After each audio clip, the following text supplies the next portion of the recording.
Assalamualaikum warahmatullahi wabarakatuh. Halo teman-teman, kembali lagi bersama Khofifah Hasanah. Dan dalam video kali ini, saya akan menjelaskan sedikit mengenai lexical equivalence. Apa itu equivalence? Dalam Oxford Advanced Learners Dictionary, kata equivalent memiliki beberapa arti yakni equal in value, amount, meaning, importance, dan lain-lain. Dalam Kamus Besar Bahasa Indonesia, kata equivalence atau lebih sering disebut sebagai padanan dapat didefinisikan sebagai kata atau frase dalam sebuah bahasa yang memiliki kesejajaran makna dengan kata atau frase dalam bahasa lain. Misalnya, kata maison dalam bahasa Perancis berpadanan dengan kata rumah dalam bahasa Indonesia. Lexical equivalent memiliki beberapa macam, di antaranya yang akan dibahas dalam video kali ini, yaitu lexical equivalent when concepts are shared dan lexical equivalent when concepts are unknown.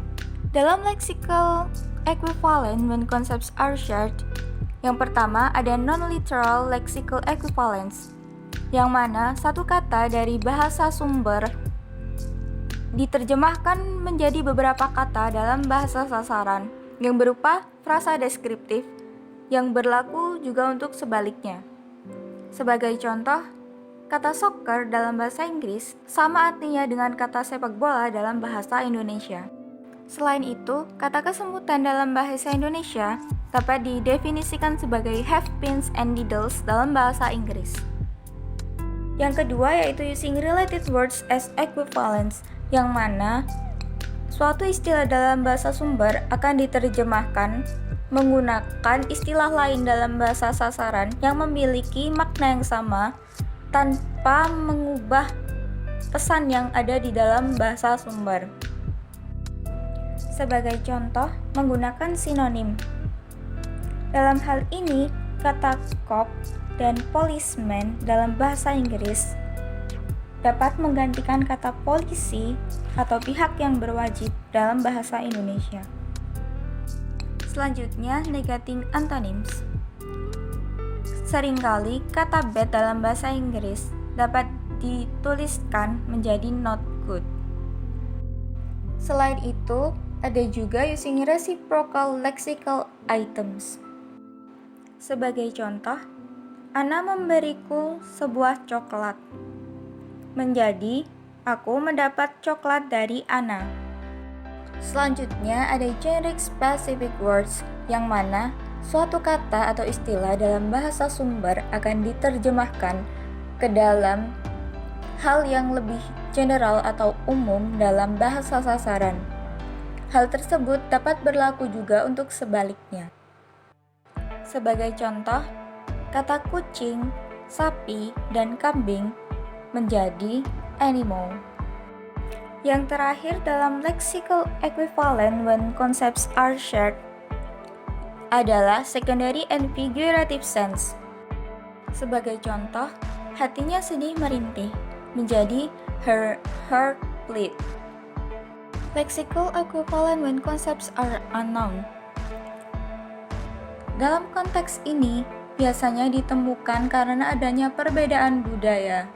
Oleh karena itu, para penerjemah harus memilih antara bentuk dan fungsinya. Ada beberapa cara untuk mengatasi unknown source language concept atau bahasa sumber yang tidak diketahui atau tidak ada padanannya dalam bahasa target atau bahasa sasaran. Yang pertama, using generic word with a descriptive phrase. Dalam hal ini, sebuah kata dapat didefinisikan menggunakan frasa yang bersifat deskriptif.